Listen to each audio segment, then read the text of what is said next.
Hello mga beshi! Good morning from here in Iloilo.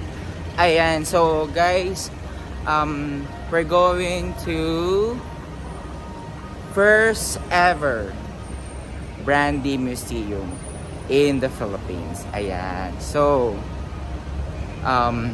located siya here in Festive Walk Mall. Okay, so let's do this. Hanapin natin ang Brandy Museum. So from the museum itself, malalaman mo na talaga na puro alak yun nandoon. And ano yung story behind of the brandy, diba? Na mga alcohol. So let's see kung anong meron doon. Tara, pasukin natin yung museum.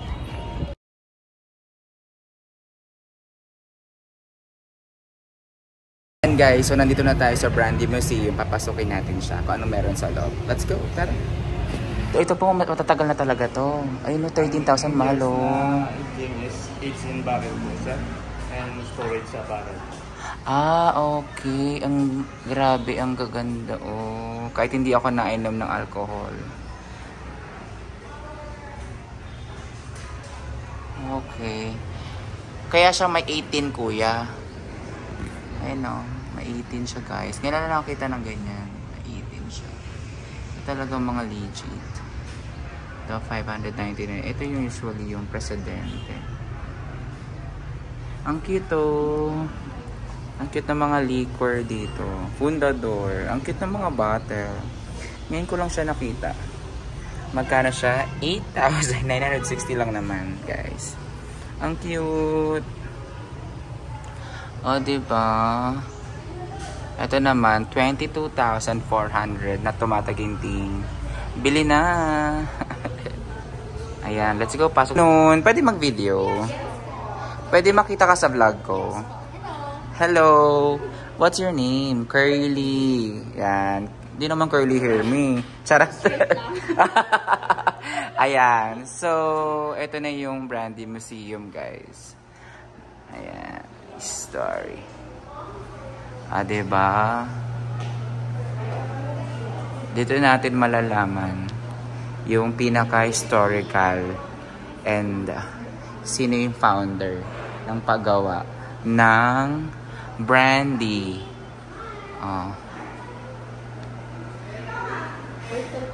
Ayan, ito yung mga 6 heroes of brandy.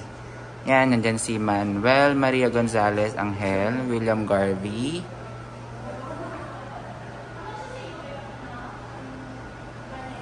picture daw kami. Ay, video ba? Andito rin si Corazon Aquino during 1992. Ayan. So, may malaking LED dito. Ito guys, yung mga old bottles nila. Starting from old. Pinaka-old, 1979. Ayan yung ganyan itsura ng bottle ng Fundador before. O, diba? Naitago pa nila. From 1981 is next generation. Diba? And then, 1984, followed by 1987. Ayan, medyo nag-improve na yung packaging nila. Followed by 1990 and 1995. Yan. Yan. So, similar na sa packaging ngayon. Then, followed by 2005 and 2009. Ayan. So, ayun na yung nakikita natin sa market ngayon. Then, lastly, 2013, then 2015. Pinaka-last evolution. Diba? So, yun may kita nyo sa market. Tapos, ito naman, kung saan pwede kang gumawa ng brandy. Kung parang dinidiscuss nila kung paano ginagawa yung or processing nung brandy. Yung Fundador. Ayan o.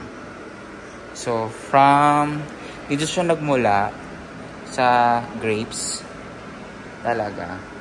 Then pine-ferment siya. Ayan, barrel talaga, barrel. Ayan yung mga dating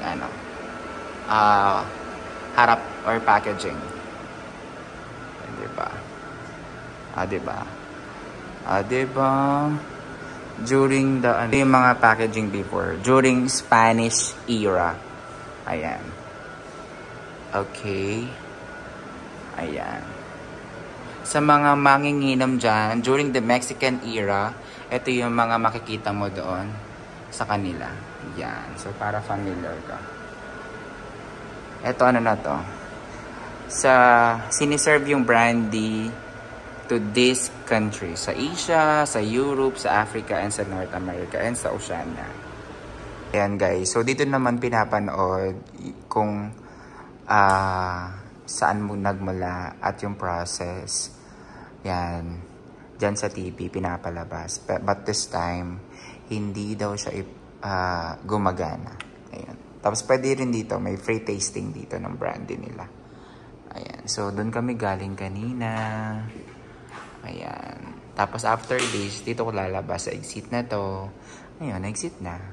Oh my God!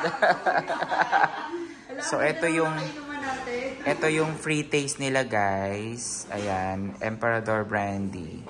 So, ito yung nasa market na mismo. If you wanna try it.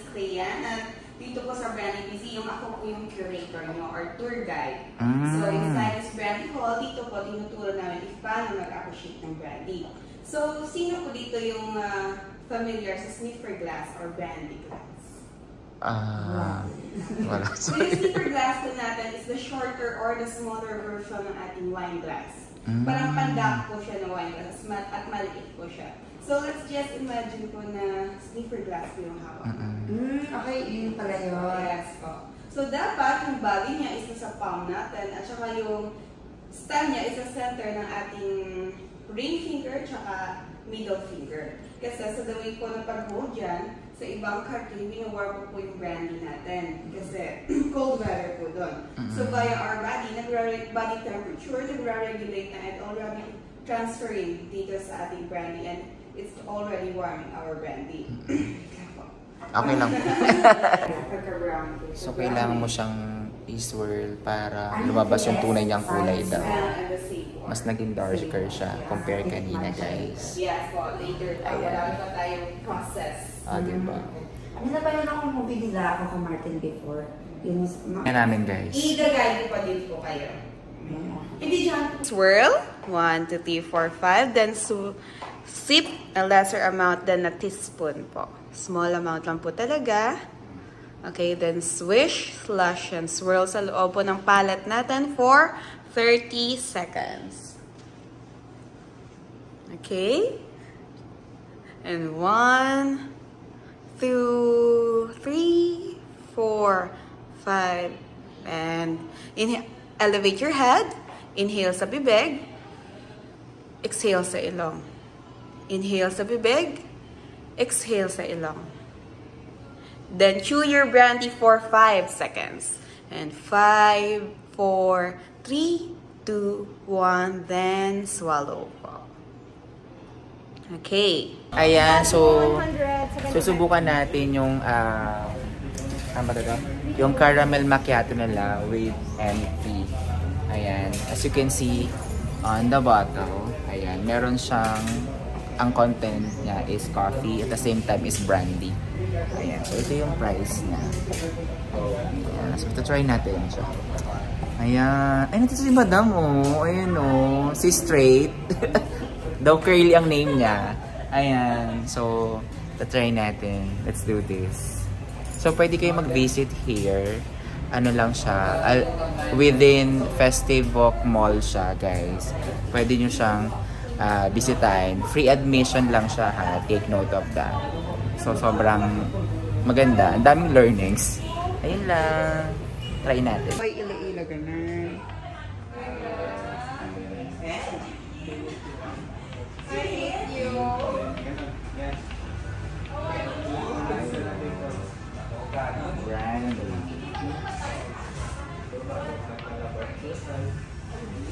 Anong date niyo? 26.